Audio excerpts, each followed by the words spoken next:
Start from welcome Avenue. Welcome Matonda. Dinanan yung unang kalpakan laon. Street. Sentry.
Sabihin, no? Ang tagal-tagal mo naman, anong hinihintay mo? Pasko?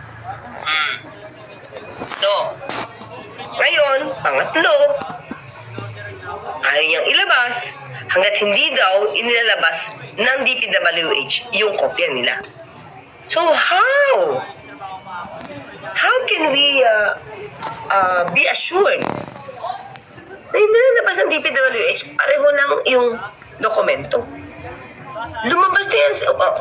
O hindi man dokumento, hindi namin alam kung tinamper yan. Hindi natin alam kung binago yan. Or it's just part of GAA. Libiste is a dog barking at the fence. If you want to get up, you get up and throw stones at the dog. But let us not do that to, but let us not do that to Libiste. Huh? What do you mean? Libiste is the dog barking at the fence. If you want to get up, you get up and throw stones at the dog. Ayan. Huh? But let us not do that to Libiste. Okay? Oh, parang ignore lang, okay? Pero, clear. Ito yan. The problem kasi dito, Jamino, ang baby natin, ina-hype ng media. Pero pagka, di ba, pinag-aralan natin ito kapon eh. Pero pagka nilaliman mo yung tanong, wala. Kaya tuloy siya na pagsabihan ni Representative Terry Ridon na super sinungaling. Diba? Pero dito mga kaklira, dito, tingnan nyo ito bang papel ni Libiste? May kwenta? Okay, pakinggan natin. Thank you. Ayan, like, thank you, Atik the Strikes. Ito sabi pakinggan natin. Ang DOJ.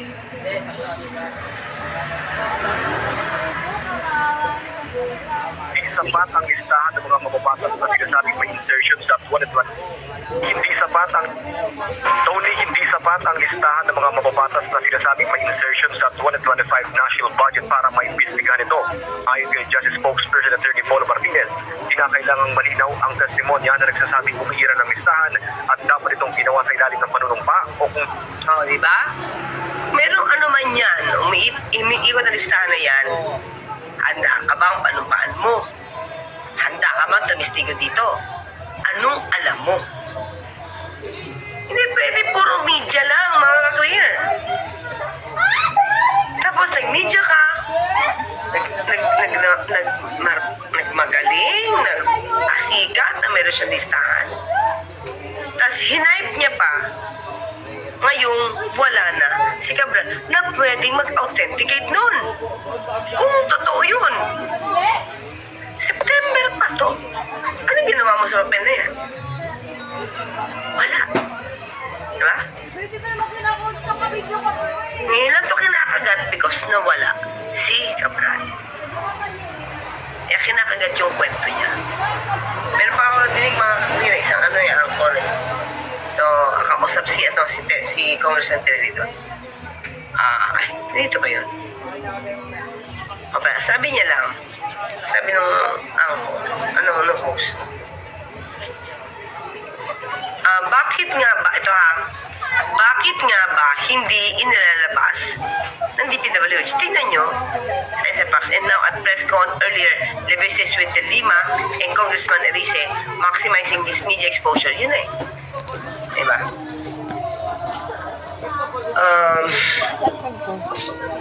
Hindi ko alam eh. Parang magkakasaliwa sila. Erice, I don't know kung maka-Duterte ba siya. Actually, wala naman masama kung maka-Duterte ka eh. Basta huwag nilang gagawa ng fake news eh. Diba? Yun lang naman yun eh. Ang sabi ni Leviste, mga kanina, sabi nung anchor, nung host, bakit kasi hindi pa nilalabas ng DPWH? Tingnan nyo, ano yung na-create sa mind ng kwento na ito ni Leviste, na as if talagang merong dokumento, na same document na nahawak niya, yung DPWH. At ngayon, mga kakli, gusto niya ang ipalabas, ang magpalabas ng dokumento ay ang DPWH dahil para hindi daw ma-question yung authenticity niya. Nakita niyo kung paano binaikot, di ba? Ikaw ang nagbintang, ikaw ang nagpakawala niyan, na hindi naman nila alam kung anong laman yan, tapos sabihin mo mauna yung DPWH maglabas. Sige, tuloy natin yung kwento. Nakasulat ay notoryado. Ginawa ng DOJ ang pahayag patapos tanungin kaugnay ng sinabi ni Batangas 1st District Representative Leandro Leviste. Una, kaya mo ba panumpaan? Tanggalin ang buto para Representative Leviste, para pag nagkamali ka dyan, at nakita nagsisinungaling ka, kasuhan ka. Bago niya iwaybay. Panumpaan mo. Para testiguhan mo, mag-witness ka. Nagtitinda na yan. Pampara. Diba? Testiguhan mo. Marami. Na may hawak siyang listahan ng mga proponent ng bilyong-bilyong budget insertions sa mga infrastructure project na muli mula sa yumaong Public Works Undersecretary na si Catalina Cabral.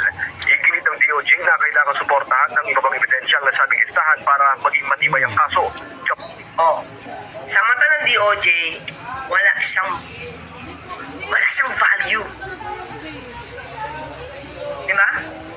Yung sinasabing listahan, di umano ni Representative Leviste, wala siyang value hanggat hindi yan nakukorroborate ibang testigo o hindi yan panunumpaan. So, ready ba siya magtestigo? At ready ba siyang panumpaan niyang listahan na yan? Diba? Pampagulo lang yan sila. Pero hindi yan, tinuturo niya ng DPWH, obligasyon na ng DPWH maglabas ng dokumento. Meron sila mga dokumento na kuha, pati laptop ni Cabral, dinala na sa NBI. Yung anomalya sa DPWH. Saan dinala? Wait lang, nakalimutan ko. Ang Documents. daming involved. So, nagkaroon na ng mga plano. Ina ko lang. Ginulo-gulo na lang nila. Sindikato na talaga. Ay, ba't wala? Hindi ko na kanina ito eh. Tapos, kung sino pa yung nagbulgar ng anomalya sa DPWH, sila. Ayun. Gusto nila Sa ombudsman pala, sorry. Sa ombudsman pinadala. Utak ng mga The CPU and files of Yusek Cabral have been sealed and delivered to the custody of the Office of the Ombudsman. Ganyan pagtanggap dapat nakasealed para yung chain of custody, diba, matitrace mo yan, pati kung may nag-alter dyan o hindi. Diba? Oo. Kapag naisubitin ang lahat ng ebidensya, sisiguraduhin anya ng DOJ na susuriin at dadaan sa verifikasyon ng mga ito. Dagdag pa ng DOJ, mag-isilbing lead ang listahan para makahanap ng ibang ebidensya na mahalaga sa investigasyon. Pero kung may ibang tao na handang patunayan ng listahan na hindi nakadepende sa pahayag ni Cabral, maaari nitong gamitin ng mga otoridad. Samantala, umabot na sa 20 million pesos ang perang ibinalik ng kontraktor at may-ari ng Sims Construction na si Sally Santos bilang bahagi ng restitution process. Yan ang balitang kumpirmado. Sigurado, ito ang Radyo Patrol Steve Rad, DZMM. Ayun, mga kakli, di ba? So, ibig sabihin, dapat iwasan ang puro pamilya lang. Minsan naisip mo, anong dahilan nito eh. Diba? Higher position ba ang target? Diba? Kasi kahit pa paano, sabihin natin, si Isko Moreno, Manila yan, pero sumikat siya. Ganun ba gusto niya mangyari? Crime buster daw. Okay na naman maging crime buster, mga kalip. Pero dapat, diba, dapat, kompleto ka ng ebidensya. Kompleto ka dapat ng ebidensya. Hindi pwedeng chismis ba?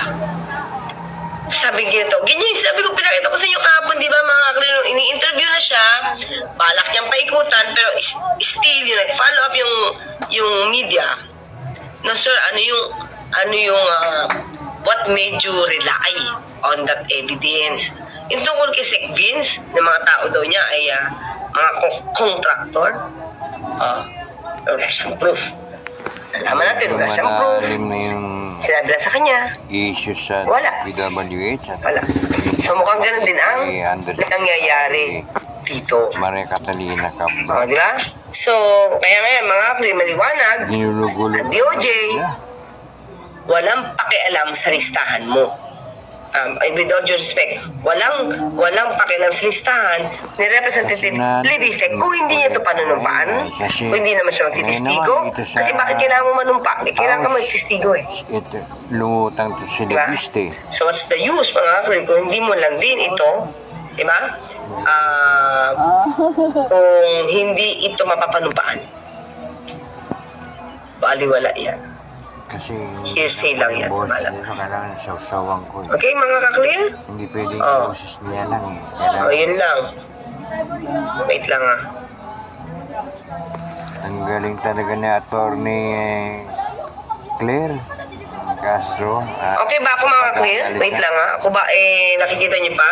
Malinaw. Wait, tingnan natin. Kasi nawala yun sa internet. Okay na dito pa. From Isle of Man. Ay, si Ruel De Leon. Meron pa tayo isang meron pa tayo isang kaklir from the Isle of Man din UK ikaw na ba Dapat to? si Attorney Claire Castro. Ayan. Si Lord maging Lord Q. Dama. Senador. Lord Q. Dama. Yan ang kailangan natin mga upo sa Question. Senado. Why is ICC contesting the basis allegations that he showed the list of Cabral? ICI to ICI. Mga vlogger yan. Why is ICI not contesting the basis allegation? Mga kaklir, kasi sabi niya, Mia, ito ang kwento niya. Isa ngayon Tinignan lang. Nung binanggit niya, pumunta daw sa office daw ang staff ng ICI. Kaya nakabangko lang sila eh. Pero, mga kaklir, Ang kailangan na wala naman siyang binigay na kopya. ni Attorney Claire tingnan nga. Castro, nakakaintindi sa butas kahit paano. Although, Leviste. ang requirement para maging presidente o senador ka ay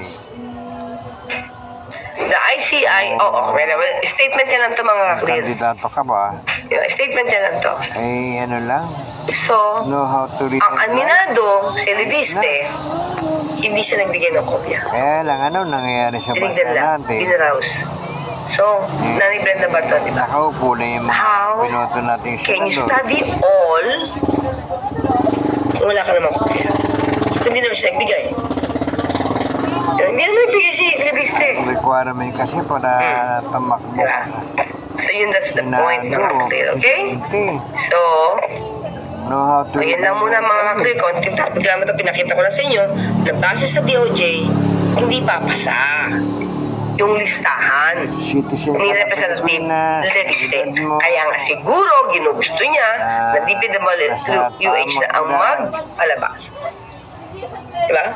Para pag hindi tumugma sa record niya, ang sasabihin niya ngayon, dinoktor ng DPWH yung dokumento. When in fact, we are not aware of the documents being held by Representative kaya Leandro magulong bansa Leviste. natin kasi Diba? Patawag na yan sa ombudsman. Dapat gumawa siya ng statement, di ba? Yung gusto ng DOJ, gumawa ka ng statement, panumpaan mo, i-attach mo yan sana yan. Comelec. Dapat, mabet ka. Ma-verify ka din. Kasi sa Comelec Okay, mga clear? hinahanap So, paano? nila yung meron kong Isa na lang tayo, mga clear. Si Senator Lacson naman. financial capacity. Si Senator Lacson. Yun din. Nako. Ay, Sa ano, ito sila- kakasalita nitong si Walang Senate